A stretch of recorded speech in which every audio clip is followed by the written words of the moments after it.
Hello there, and welcome to Bloom Talks with Charlie And Linda. and you. We are here every Thursday at 12:30 in the p.m. Pacific time. And to those of you who are just tuning in for the first time, welcome. And those of you who have been here before, welcome back. So today's talk is about listening. And the title of the talk is How to Become a World-Class Listener. And listening is an art and a science, and it is the key to great relationships. And I usually don't really give a lot of thought to exactly, there's no script for us here in case you're wondering. We do talk a little bit about some of the points that we want to cover. But I had an experience just a little while ago this morning that I want to share with you because it relates directly to the topic that we're here to talk about today. I was at my gym, and I don't want, neither Linda nor I really watch TV much at all. But when I'm at the gym, particularly when I'm on the stationary bicycle and there's a TV in front of me, it's usually on the news, so I watch that. And as I think all of you know, there was a very horrific, tragic event that happened in Parkland, Florida this week, where 17 people were mowed down.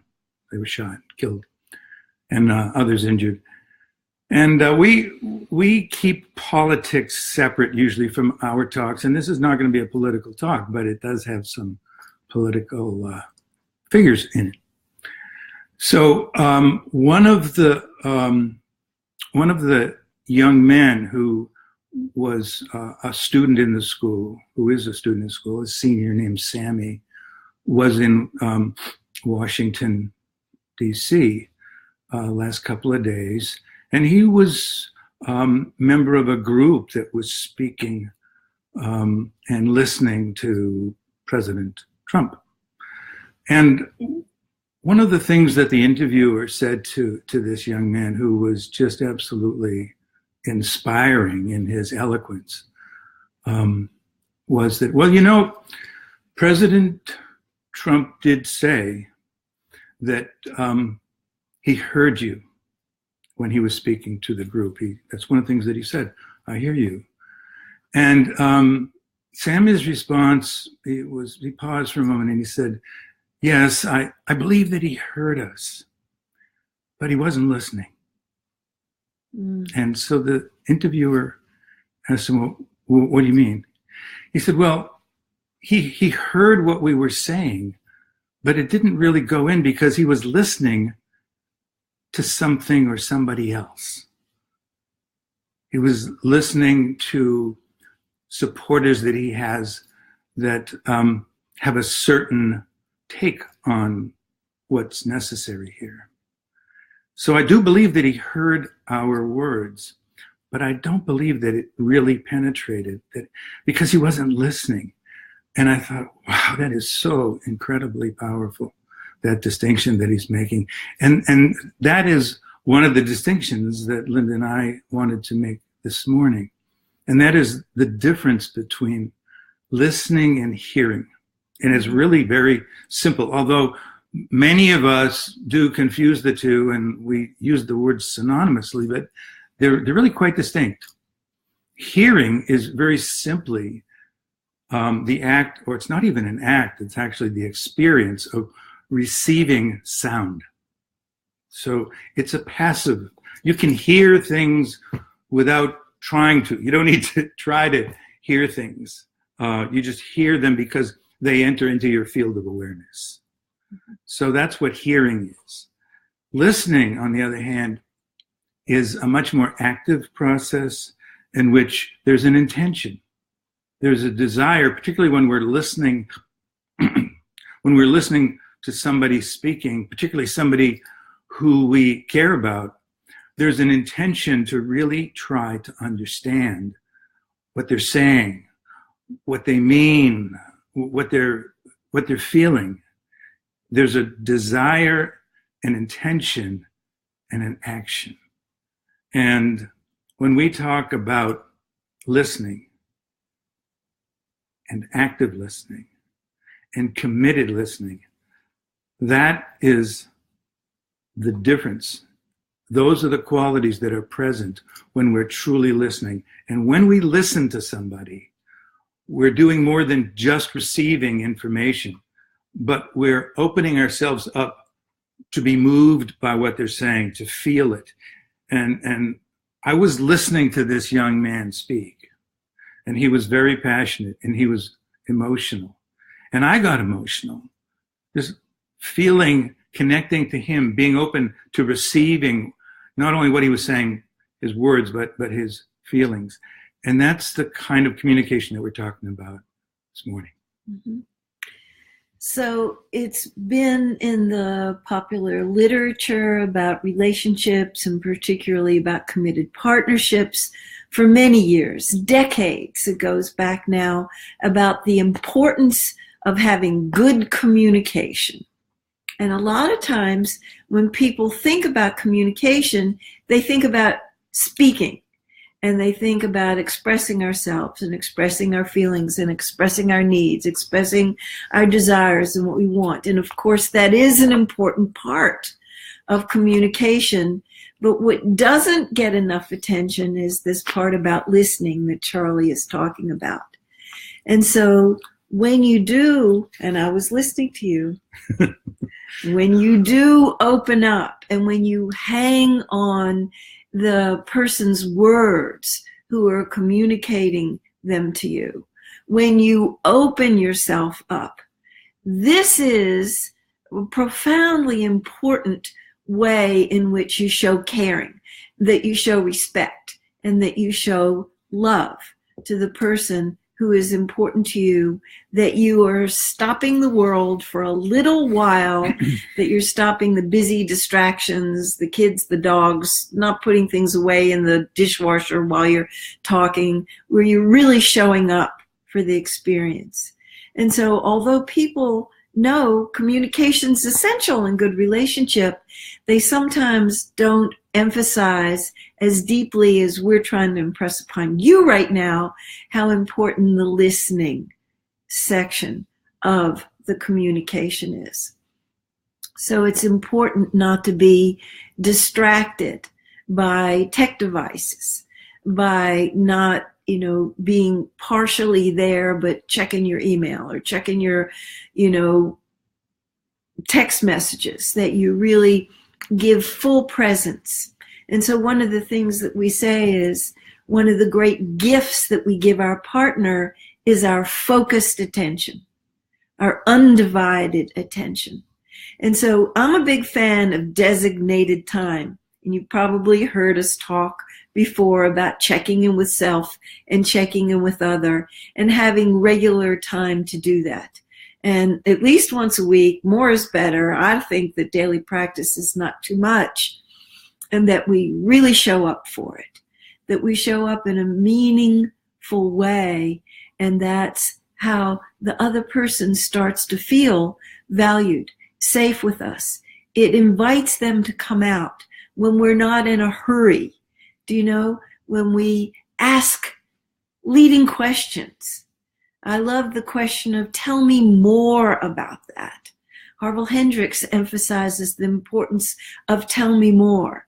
I'm also a big fan of paraphrasing what you heard and feeding it back to them to see if you got it right.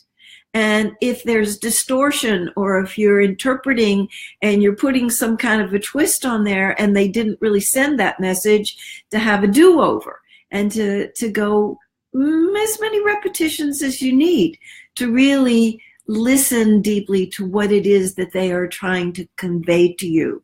And I think that this heads off a lot of arguments and feelings of disappointment and feelings of disconnect at the past when you practice this fine art of listening well. So this fine art of listening well, we refer to as committed listening. Mm-hmm. But like Linda said, communication involves both listening and speaking. So I prefer the term committed communication because it's intentionally driven. It's based upon an intent or commitment, hopefully that's shared by both people, to create a deeper understanding of each other. Because in case you haven't noticed, we often find ourselves with different takes on things than our partner does or other people. And that's because we're all unique and we have our own internal systems of interpretation. And that's why we need to check out our take on things. And paraphrasing, like Linda said, is really important. And that aspect of communication is something that can really help us to find out, are we in sync with each other? Is this what you meant? Is this what you said? I just want to make sure that I'm clear about it. And then in your own words, feedback to the person that you're speaking with, your understanding of what they said. And sometimes you'll get a no for an answer. Don't take it personally. It happens sometimes. And that gives the other person an opportunity to restate or rephrase what they've said. And then that gives you a chance to repeat, or not to repeat necessarily the same paraphrase, but to state again, at this point, now what's your understanding of it? Usually when people do that, it doesn't go on more than once or twice, because that's usually all it takes. But it's always very important that when we hear something, that we unconsciously make an assumption that what we heard is what the person meant to convey. So it's always a good idea to check out that assumption. When you're paraphrasing, basically what you're doing is you're saying, okay, so I'm assuming that what you said, what I'm hearing from you is such and such. Is that true? Now, this process requires some time in addition to attention, because they're the competing urgencies. They're the making a buck, making a living, managing the money, household tasks, cooking and shopping, the kids' needs. All of these things are the competing urgencies. And we run into this all the time about couples who are in trouble because they're not taking enough time to sit down with each other and to connect and to really practice this committed communication, both with the delivery, the checking out, did I get it right, and the receiving of the communication. So if you want to save yourself some time and trouble, if you want to save yourself some heartache, designate some time on a regular basis and practice generosity of spirit, practice patience, and instead of being so eager the way we were when we were younger to be heard, make a conscious choice to be eager to be the gracious receiver and hear what they have to say. Bring the curiosity and wonder and bring your patience, and it will egg them on. It will bring them out. It will likely catalyze a deeper level of the communication that if you're talking off the cuff and you're in a hurry. The tension level and the stress keeps people from really connecting heart to heart in a deeper and more meaningful and more satisfying way. It's really hard to overestimate just how important it is to really have patience when you're speaking with somebody and you're having an important conversation. Something that really requires full attention, because we pick up impatience in our bones. We can tell when our partner is impatient, even if they're not saying anything. But some of the things that we'll hear from our partner if they're feeling impatient are things like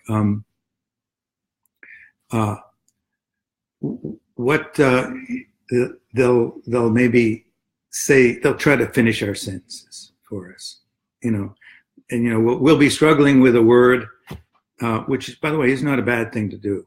It's okay to struggle with it. And it's much better to struggle with it and find the word or find a word than it is for somebody to jump in and finish your sentence for you. Oh, is this what you mean? It's very disempowering, but it's also a sign of impatience. Basically what they're saying is, can you please get on with it? Because I have some very important things, much more important things to do than to listen to you. And, fortunately for you, I'm willing to help you to get there, wherever there might be for them, quicker, so that I can get on to something more important than this. It's one thing to tell your partner that you love her or you love him, but it's another thing to show it. And one of the opportunities that we all have all the time is to show our love, which is more powerful than just throwing the words out there. I mean, nothing wrong with the words, but actions do speak louder than words. There's nothing that is a better way of showing our love than giving them the message that I really want to hear what you've got to say. I really want to. I'm curious about it. I have a desire to know you better. I value you. I mean, all these things are implicit in deep listening. I have a desire to understand you better because not only do I care about you, but I respect what it is that you've got to say. I want to take a moment to express a blessing of gratitude for Sylvia Boorstein, who gave me the phrase talking meditation. And what she means by that is you slow down the rate of speed with which you exchange information. And it's perfectly okay. In fact, it's even better to have contemplative pauses between the delivery of what you say and be quiet for a little while and let that really land on them and for them to take it in more deeply before they respond. And then when they speak something to us, to deeply listen, to deeply hear them, to have a contemplative pause and see how that lands on us before we banter back with them. So to allow enough time to have some pauses can really deepen the conversation so that you're not talking about things that are superficial, that you're dropping down to things that have more meaning, more depth. And that's helpful. Yeah, most of us move at a pace in our lives that isn't really supportive of in-depth understanding-based communication. We tend to go with the flow, but unfortunately, the flow that we're going with is often faster than what really is necessary or appropriate to listen deeply and to interact in ways that we make a deeper connection. And communication, listening, and speaking are some of the primary ways that we connect with our partner and with other people. These are practices and skills that apply everywhere throughout our lives, at least in those situations where we're going to encounter other humans, which is probably, the majority of our situations in life involves some interaction with other people. I want to emphasize the importance of when it's our turn to speak, to ask good questions, penetrating questions, and then let that question land on your partner. It honors them. It shows your interest. It shows that you value their opinion and how they think about things. And then hold on to yourself and be quiet. Don't jump to conclusions and think you know the answer to the question already. Really be in wonder with child's mind and let them bring to you whatever your question evokes in them. And that can be very satisfying for both of you, that you go to another level of listening. But that requires that we bring that wonder and that we really pause to let them drop down before they answer. Yeah. Yeah, it's really helpful to hold yourself responsible for the level of engagement that you're having when you're speaking with somebody. And that engagement, the quality of engagement, of connection, really is a function of your willingness to take responsibility for participating in a conversation that is including content that is of interest to you. And all too often, we'll observe couples who are speaking, and it's pretty obvious sometimes when somebody loses interest in the conversation, and their eyes might roll, or they might the lights on, but nobody's home. In extreme situations, their eyes might close. Oh no. So oftentimes we feel kind of like a hostage to somebody who's going on about something that we're not interested in. Incidentally, there is a 12-step group for people who do that, and it's called On and On and On. So that's something that you might want to look into if you're like that, or if you're married to somebody like that. But seriously, one of the ways to deal with it, if you find yourself losing interest, instead of feeling like I'm a hostage, I'm a victim of this person who just wants to monopolize things with stuff that I have no interest in, it is possible to, without being rude or without being too rude, to take control of a conversation that maybe has been hijacked by somebody who really wants a lot of attention for a long time. And that is to do something that we don't encourage people to do very often, but in some cases it's necessary, and that is to interrupt. Mm-hmm. And basically to interrupt in a respectful way, which would sound something like, "Excuse me for a second. Can I just say something? Can I get a word in edgewise here?" But to say it in a relatively non-judgmental way. Can I say something here?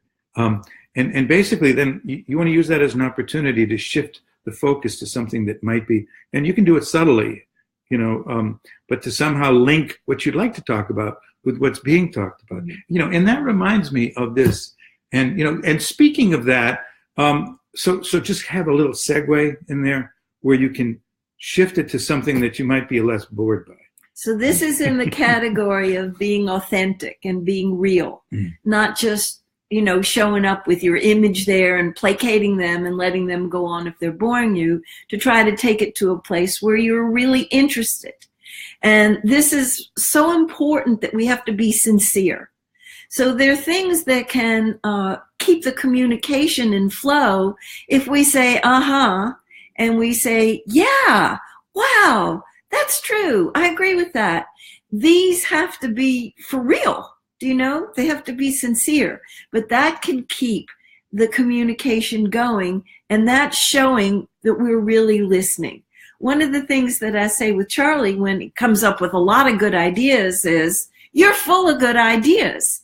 And it's a way of acknowledging Sometimes him. She says I'm full of something else when it's not a good idea. But most of the time he's full of good ideas. And I want him to know that I really appreciate his, being forthcoming with his good ideas, because it stimulates and invigorates our relationship. So I want to be, appreciative and egg that cycle on. Yeah, I want to backtrack a little bit and just say something else about interrupting or not interrupting, because that's a big thing. When you interrupt somebody, basically what you're telling them is, you're wrong, and I need to correct you, and what I have to say is worth more than what you have to say. So shut up and listen. Mm-hmm. So the message, I'm not saying never interrupt, but use that tool very sparingly, because there is an implicit judgment in it often, and it doesn't feel particularly supportive. So it's a good idea to wait until the person has finished, and then even if they do seem to have finished, I always like to check in with them before I jump in and offer my take on things. And I just will say, I might thank them. I might say, well, okay, well, thanks for letting me know that. Or I might just say, is there anything else? Do you feel complete? Is, anything else you want to tell me?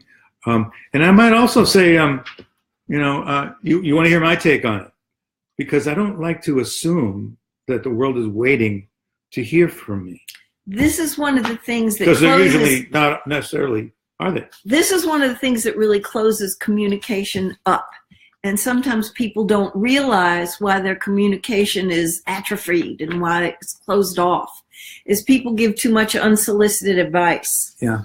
So you might want to be careful about when you are offering something that you've got agreement there. And even if you're asked for your advice, you want to be really sparing about giving it. Because sometimes people feel insulted. They feel like you don't trust their good judgment. You don't trust their creativity and their ability to figure out what it is that's bothering them and the remedy to put in. So be careful to ask clarifying questions. Be careful to say things like, tell me more. I want to hear more about this. Indicate that you care with your body language, that you're looking in their eyes, that you're faced across from them, that maybe you even touch them, but that you're showing that you're genuinely interested and that you genuinely care and that you trust their ability to find their own remedy and that you can support their action plan as best as you possibly can. And if it's something that really is abhorrent to you, of course you have to tell them that that worries you. But be careful about the advice giving. Some people throw their advice around way too much, way too easily, and they don't understand why that the person distances themselves from them. Yeah, that's a really important point about advice giving. What we found is that unless somebody specifically asks us for advice, and by the way, in many cases, even then, we don't necessarily give it, because there's always an implicit belief or judgment in the giving of advice that I know what you should do, and you need to listen to me, and you need to do what I'm telling you need to do. Generally, what we found is that when people are ready to hear something, they'll hear it. And when they don't hear it, it's often because they're just not ready to. So we're running out of time here, but hope that you have enjoyed this Bloom talk. I regret that I won't be here next week. And the good news is that Linda will be here and you'll have her all to yourself. So I want to just make a closing remark to summarize what we've offered to you to consider in this half hour, that listening is love. It's a great way to show love. And the topic for next week is feeling lost. We're going to go through the stages of relationship. Here's a map, because sometimes people are so bewildered and confused and feel lost. So I'm going to offer you a map. And here's a book, and it's our most recent book.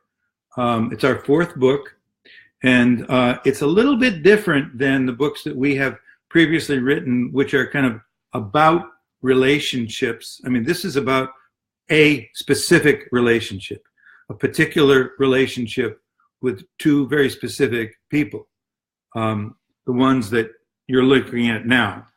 And the name of the book is That Which Doesn't Kill Us. And the subtitle is How One Couple Got Stronger at the Broken Places. And this book is a joint memoir that we had been writing for quite a long long time. And we finally finished it. It covers a 10-year period of time in our marriage in which we were challenged by a number of very powerful experiences and serious ordeals. We weren't listening very well to each other. No. But we did manage to come through it despite some serious doubts along the way, and despite coming very close to the edge on a few occasions. So the book is really a reflection, a very subjective reflection of our personal experiences going through that series of crises, and how we managed to deal with a lot of the things that break other relationships up permanently, and what we learned from that. And we think that you're going to get a lot of useful, valuable experience, our experience, that you could apply if you happen to be challenged with crises of your own. So I'll see you next Thursday, March 1st, and tell your friends about the Good Free Samples from the Blooms.